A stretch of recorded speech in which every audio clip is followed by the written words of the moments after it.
Hello friends, good afternoon and thank you very much so much. I'm very happy that I have people like you, or seriously, I don't know how to start saying thank you for helping me back up my mental health this challenging period of my life. Okay, so I want to go straight to my story. I want to title today's discussion How It All Began, Sassy Cancer Story. Okay, first, so the whole thing started 2000 yeah, that was late 2017 was when the whole thing started. You know, according to the story then, my brother said he initially noticed that he's always constipated. You know, he noticed that he finds it difficult to go to toilet. So he forced himself go to toilet, go to different peripheral centers where he'll be given some drugs. After some time, he now notices that he starts passing watery stool, like that he can go to toilet as much as 15 times in a day. Yeah, be it as it may, then I was just a newly graduated medical doctor that was still waiting for a place to start my internship. So the young man felt, oh, it's too early to start bothering this my sister that is a young doctor. He actually initial time didn't tell me. However, I remember that on 2 or 3 occasions, he called me. He called me and said, oh, sis, please, what is the treatment for entamoeba histolytica? I said, entamoeba, what do you have? What's the business you have with entamoeba? He said that, yeah, he went to hospital. They told him that he did stool analysis and he was told that he has entamoeba infection.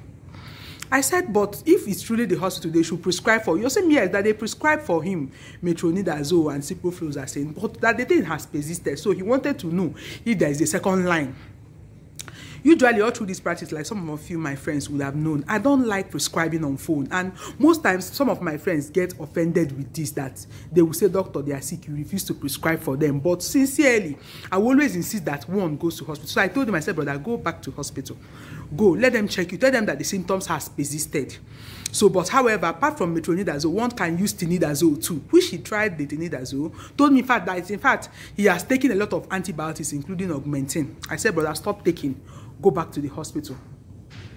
According to him, he went back to the hospital and the story was still the same. He was told that, like, don't bother, don't worry, it will stop and all those things. He was told to go for some blood tests like HIV and all that, which he finished and they were all negative. So when he continued this story, I said, brother, please calm down. Then, by the special grace of God, I got a place to do internship at Federal Teaching Hospital at Abakaliki, and I told him to please start coming down to that hospital. When we came down to that hospital, we went through family medicine, and a very senior registrar of family medicine saw us.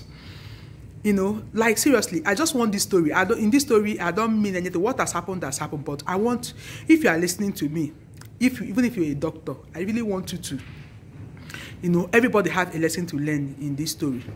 The doctor that saw us still told us to go to research lab and do stool culture, stool microscopy and culture. We still went, nothing, time keep being wasted. And this particular doctor we are talking about, though this symptom has persisted, at the time my brother came to me 2018. I think that was January, February, something like that. Yeah, January 2018. He never stick the hand in the anus of my brother. We went for tests, keep wasting time. From there, we were referred to internal medicine to see the gastroenterologist. We went to gastroenterologist. From there, we saw Professor Picado. Professor Picado said, come to Niger Foundation for colonoscopy. We went to colonoscopy and he did the colonoscopy. I was there in the colonoscopy room, and there was a constriction lesion. With the sample was taken to the lab, which said it was inflammatory. Time was going. The story of my brother, makes me passionate, like feel bad about both the healthcare system of the country. The whole thing is just very annoying, like very, very annoying and all that. Time was being going. It was one of the senior registrar in surgery I confided in that told me that, babe, this is cancer. From what we are saying and the constricting lesion you say you saw, forget about what that histology result was saying, inflammatory. Inflammatory from where? That in a cancer. I called my brother, I said, brother Biko, start coming down. From the story I'm hearing, I'm suspecting that many people that are in surgery are saying that those things, changing bowel habit, weight loss and all that it's most likely cancer. That's how my brother came down and they now did the real biopsy. not colonoscopy this time. And by the time we were talking about the lesions, we were already going below 10 centimeters below the anal vag, was already affecting the sphincters. And the treatment started. And today, this is the story. I want you to know that there are lessons you learn from these stories. Number one, I want to start with my colleagues who are doctors. I've learned to tread to err in the side of caution. What I've decided that for any patient, in fact, it made me, any patient that come under my care, I will do all the, in fact, any necessary thing. No need to waive anything. Don't waive anything. I wish the very first people, because I know my brother, see, this my brother is one of the people that have very good health-seeking behavior. He doesn't joke with his health. So I know this my brother, the hospitals he has gone to in Abuja, I wish any of them was able to stick their hand in the anus of my brother. Maybe they would have just found out that there was a hard lesion there. And all those kind of things. So in this profession, we can actually be better. I know we're in a resource-poor country, and sometimes even the investigations we want to do, we pity patients for money, but we have to keep high index of suspicion. That's number one. Then number two, for patients, when you are sick, see, it's not everything that is typhoid and malaria. I've made that topic. Go to my, visit back my channels for my previous videos. I've made a topic before and said not all illness is typhoid and malaria. That passage of Luke 2 you have might not be the normal one. Always make it as a habit to see a doctor. Just like my brother started having symptoms, he never thought about it. He thought it's ordinary typhoid. They go. Everybody, in fact, even patients want to turn every doctor in Nigeria to treating only typhoid and malaria. Every illness is not typhoid and malaria. When you are ill, don't always want people to prescribe for you on phone, and that's all. Always aim to seek for the help. And then the third lesson, like some people are, during the illness of my brother, some people said it's not ordinary. Let us take him to spiritual house and all those kind of things. Listen, we misplace the priority where we need to pray for our doctors. Your doctors need prayer.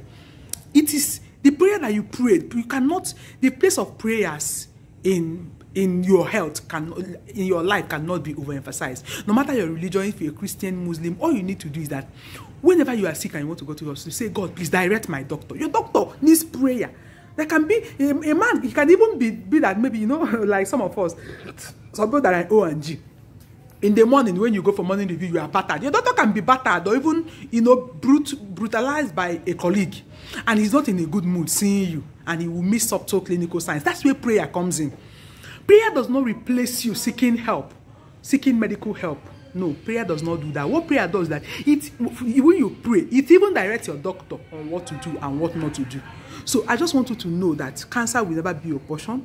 And I want to also use this video to create awareness. Remember that one of the risk factors for rectal, colorectal cancers and other cancers, number one, smoking. Smoking predisposes you to lung cancer and other cancers.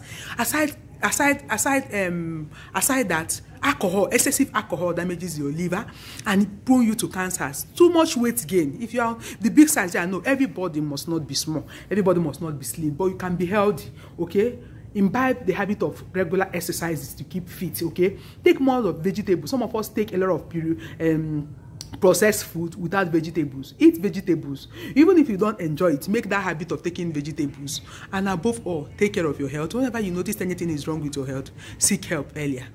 May God save us and not allow us to be victims of cancers. I wish all of us well, okay? And I want to say on this video that may the soul of my brother, Sunday Amuti Gwezenwa, and the souls of all those who have battled cancer or battled one chronic diseases or the other that have gone to rest, may their soul find rest in the bosom of the Lord. Thank you very much, friends. Bye-bye.